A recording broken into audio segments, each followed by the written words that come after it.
Man, it has been a very rough week thus far for both Mrs Stix and I. It is early in the afternoon right now. We woke up, we had no hot water. Apparently our water heater exploded. It shot a fireball at me. It almost singed the eyebrows right off my face. So we had to call the fire department. We had a plumber come out to take a look at it, and man, it has been a crazy morning and a crazy afternoon. So over the next couple days, while we wait for the plumbers that actually did the plumbing for this townhome to come on out and fix things, or I hope at the very least they go ahead and fix things, we're gonna be staying at a hotel, which means, you know, like, I guess tactically like a mini vacay, right? And I guess we kind of need it, but that does not mean that we do not have any videos lined up for you all. Thankfully, I'd already pre-recorded one or two, and I'm actually recording this one right now, even though, yes, technically I haven't showered today. I'm still in my tank top and my shorts. I haven't done anything. I haven't even eaten. Like, I am literally here after almost being turned into a human fireball, which,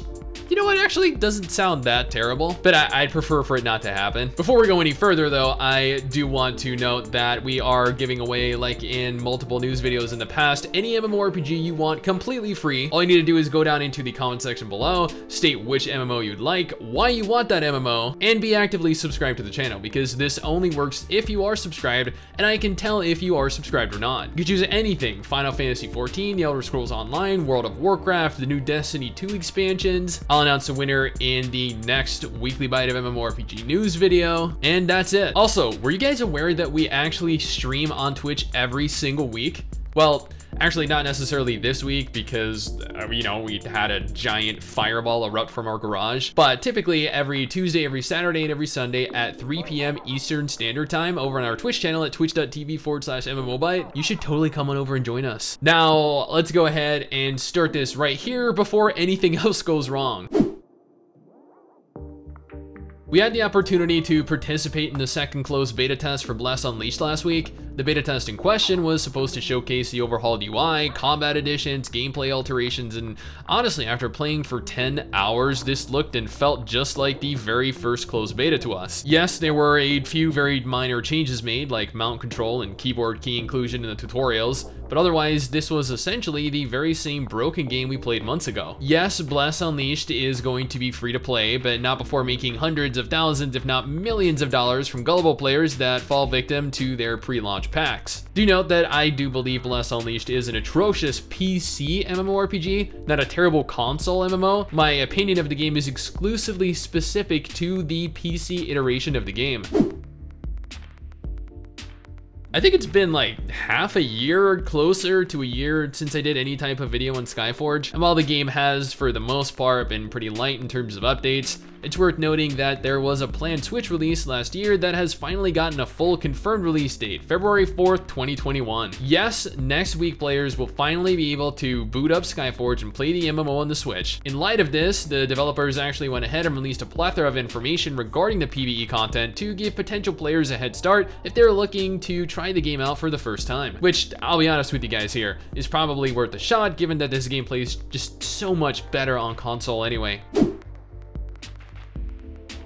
It has been a little bit now since Gameforge took direct control over publishing Terra within North America from en masse, and things have been going over pretty smoothly from what I've heard. I haven't personally jumped in game to verify though. Regardless, Gameforge revealed the first in many updates coming to the game. The new Catalepticon dungeon with brand new gear to acquire, new bosses to engage, and more. According to the developers, they actually have plans on doing monthly updates going into the future. It's unconfirmed what specifically they plan on introducing into the game, new classes or new regions. I believe they'll remain specific to the console incarnation of the game, but it's definitely good news to see the PC version continuing to be developed.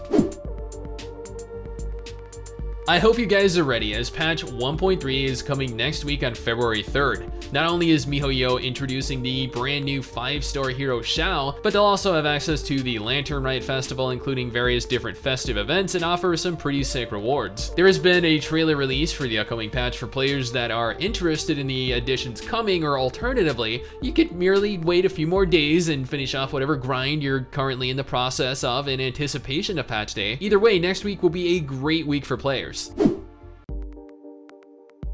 Okay, So typically I don't do videos on mobile MMOs on this main channel anyways. I think that they're pretty much all garbage for the most part, and admittedly, Blade & Soul Revolution is absolutely no exception to this. However, I know that there are players that are definitely interested in trying the game out, as it's going to have a direct tie-in with the PC title. Therefore, I want to let you guys know that pre-registration for the game is currently open as of the 28th of January for players that are interested in or anticipating the game and want to get their hands on the goodies that are available as part of the pre-registration process.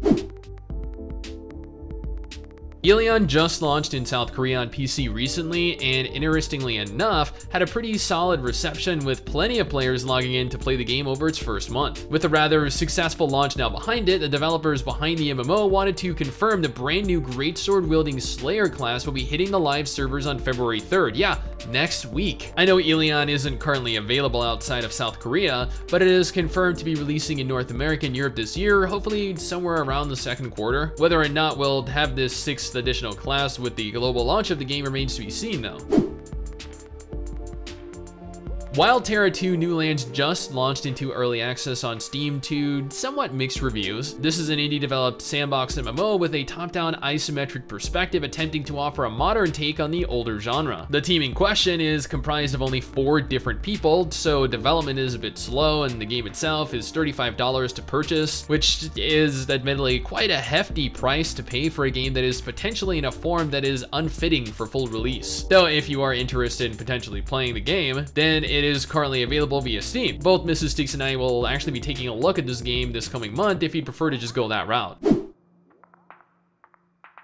DC Universe Online has had quite a few updates over the last year, with several tying into the greater DC universe. The last one I reported on was actually their Birds of Prey update, which admittedly I quite enjoyed. The devs have recently claimed, however, that not only will there be a large storyline climax later this year, but also that they have every intention of tying future updates into the larger theater releases, meaning that potential Wonder Woman or Shazam or Black Adam or Superman or Batman updates, which is actually really cool. I really need to do a follow-up video on this game though. Man, it has been way too long.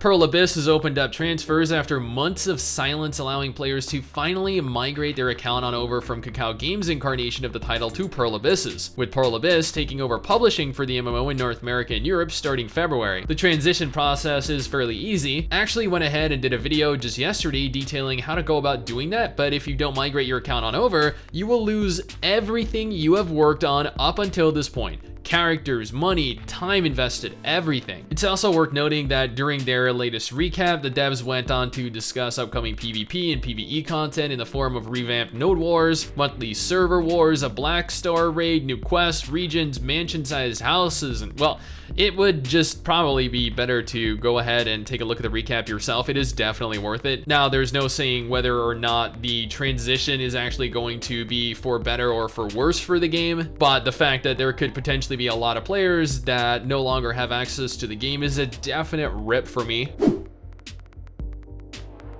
I'm not sure how many of you play either Wizard101 or Pirate101, but as of last week, Gamigo, the vultures that bought out Area Games and Tryon and now publish games like Aura Kingdom, Twin Saga, Rift, and Arcade, bought the 2 aforementioned MMOs, which isn't inherently bad, as the games they bought up until this point have actually remained online and in service. They have every intention of keeping the business models in place for the 2 games, and went on to state that they might even resume development going into the future, but right now, nothing is currently confirmed. Neither game is dead, neither game is going to be shut down, and we might be getting potential new content in one or both of the games, but Gamigo, oof. I'm not sure how many of you recall Profane. I've only ever done a single video on it, but it's an open world PvP sandbox MMO. I know, we've seen so many of these that it's almost impossible to get excited for them. Nevertheless, the devs behind the upcoming MMO have just revealed their 2021 alpha roadmap, at least for the first half of this year. This includes features like fall damage, day and night cycles, seas and rivers, character customization, attribute points, attack mechanics, death mechanics, an in-game climate, equipable gear, buffs and debuffs, and actual functional UI. Yeah, it is safe to say that this game is still very far from being in a playable form. RuneScape launched onto Steam last October to quite a sizable concurrent player base. However, players have been wondering when old school RuneScape would join it, and wonder no more, as it has been confirmed by Jagex themselves that old school RuneScape will be rolling onto Steam on February 24th, 2021. I don't believe that there are any events that are running concurrently with its launch onto Steam, but if you've been waiting to be able to play it on one of the largest platforms in the world, then this is it.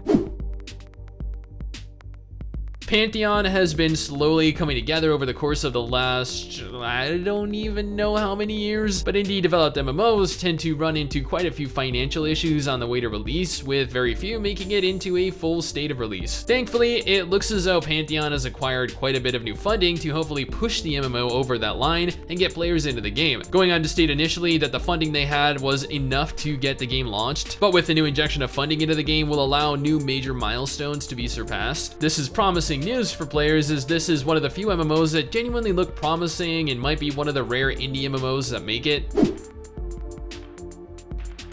The upcoming cross-platform MMORPG Tower of Fantasy recently received an entire overhaul, graphics, combat, UI, everything, and let me be the first to tell you that this looks so damn good now. I just finished doing a video on this where I went over the entire overhaul and my expectations of the game going into 2021, but the trailer that was released to accompany this left me almost unable to believe what I saw. After a year of nothing, absolutely nothing regarding the PC release, we finally get an entire trailer dedicated to not only the PC incarnation of the game, but also overhauls that really take this game to the next level. We still don't have a confirmed release date for the game other than 2021, but it is coming soon. Yes, Bamco are hard at work teasing us with more info concerning Blue Protocol. Their last teaser was concerning the combat additions, dodging, parrying. I had a video done on that update for people that are interested in that specifically, but this week they're teasing us with something different. They didn't release a video, rather an image of their upcoming shortcut ring. This typically allowed for emotes to be bound to easy access keys, but will now allow players to bind items to the ring, making accessing things like potions or food items that much easier. Theoretically though, and I'm not hating on this by any means, but they could have expanded the action bar a little more, I guess, but I guess the shortcut ring makes it less cluttered. Still no concrete info on a release date other than 2021 though, sorry. And that is it. That is all of the MMO related news that has been brought to my attention over the course of the last 2 weeks. If you know of anything I missed, you can go ahead and let me know via Twitter or Instagram or Facebook or Discord or even in the comment section below. Make sure to include a link to the article in question so I can go ahead and include that if it is newsworthy. Other than that, that is everything I want to talk about today. Thank you guys for watching. Don't forget to subscribe for more information, more videos like this in the future. I know this isn't the typical outro because I'm tired and I have even more we need to get done today, but I will see you guys next time. Peace. Someday soon I'm gonna make it. Yeah, all hard work's gonna be worth it.